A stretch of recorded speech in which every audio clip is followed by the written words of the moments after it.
सबसे पहले आप सबको मेरी प्यार भरी नमस्कार।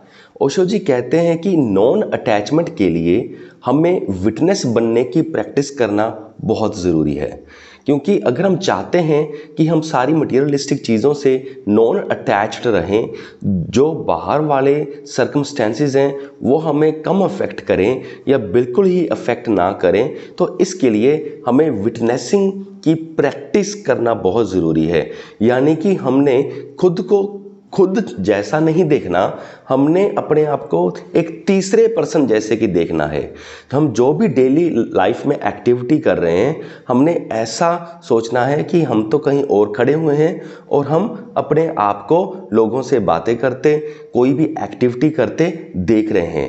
एक्चुअल में हम यहाँ हैं, जैसे मैं यहाँ हूँ, सपोज करो मैं आपको थोड़ा समझाने की कोशिश कर रहा हूँ कि मैंने विटनेस कैसे बनना है। मैंने ये समझना है कि मैं तो यहाँ पर खड़ा हूँ, ठीक है, और मैं इस पर्सन को देख रहा हूँ कि ये वीडियो बना रहा है, कुछ अच्छी बातें करने की कोशिश कर रहा है। मैं एक्चुअल में यहाँ पर हूँ और मैं यहाँ पर इसको ऑब्जेक्टिवली देख रहा हूँ कि ये पर्सन कुछ गलती भी कर सकता है और कुछ सही बातें जेन्युइन में भी बोल सकता है, पर ये अपनी कैपेसिटी में जितना इसे पता है उतनी कैपेसिटी में ये सही बोल रहा है।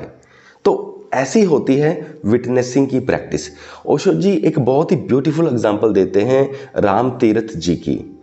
राम तीर्थ जी एक ऐसे संत थे कि जो भी कुछ होता था वो कहते थे वो राम को हो रहा है। फॉर एग्जाम्पल, अगर उन्हें भूख लगती थी तो वो राम तीर्थ जी कहते हैं कि राम को भूख लगी है। अगर उनके सर में दर्द था तो राम तीर्थ जी कहते थे कि मेरे सर को दर्द है। यानी कि वो अपने आप को राम तीर्थ की तरह नहीं देखते थे, वो कहते थे कि ये पर्सन राम है उसके सर में दर्द है, जो ये पर्सन राम है इसे प्यास लगी है, इसे भूख लगी है।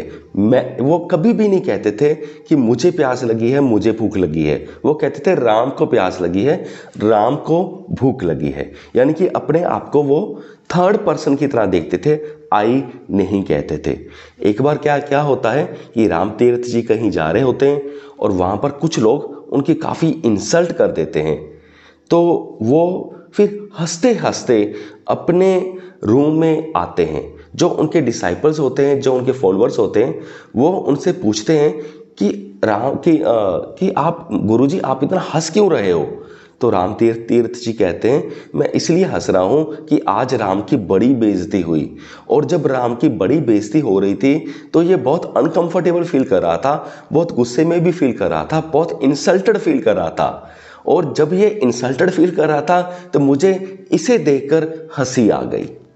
तो देखिए कितनी परफेक्ट एग्जांपल है कि राम तीर्थ जी जब लोग इंसल्ट कर रहे थे तब भी वो विटनेस बनकर देखते रहे। तो ये होती है परफेक्ट विटनेस बनने की एग्जाम्पल। तो वैसे देखेंगे, अगर हम नॉर्मल ट्राई करेंगे विटनेस बनने की, सपोज करो अगर हम भूख लगती है तो हम ये कुछ कोशिश कर सकते हैं ये ऐसा सोचने के लिए कि मेरे शरीर को भूख लगी है। आप ऐसा कोशिश कीजिए कि आपने ऐसा सोचना है, जब भी भूख लगी आपने कहना है मेरे शरीर को भूख लगी, जब भी प्यास लगी मेरे शरीर को प्यास लगी। तो आपको प्यास नहीं लगी, और आपको प्यास तो वैसे लग भी नहीं सकती क्योंकि आप कौन सा शरीर हो, आप तो चेतना हो, या कह सकते हो आप तो एक आत्मा हो। आप तो ये महसूस कर रहे हो, आप देख रहे हो कि शरीर को भूख लगी, शरीर ने खाना खाया, शरीर को प्यास लगी, शरीर ने पानी पिया। तो आप विटनेस ही हो एक्चुअल में। अगर आप ये रिमेंबर रखोगे, याद करने की कोशिश करते रहोगे हर वक्त, तो धीरे धीरे ये प्रैक्टिस पक्की होने लग जाएगी।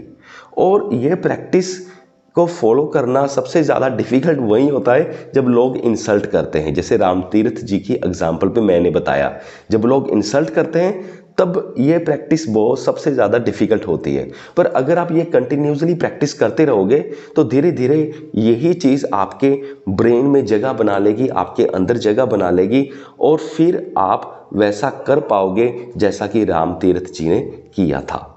सो मुझे पूरी उम्मीद है कि आप सबको ये वीडियो समझ में आ गया होगा। इस वीडियो के डिस्क्रिप्शन बॉक्स में मैं अच्छे स्पिरिचुअल बुक्स के लिंक्स डाल दूंगा, साथ में कुकू एफएम का नाम और उसका कूपन कोड भी डाल दूंगा, जिसकी मदद से आप सिर्फ 200 रुपये में 50% ऑफ में साल भर के लिए उस प्लेटफॉर्म की बुक सुन पाओगे।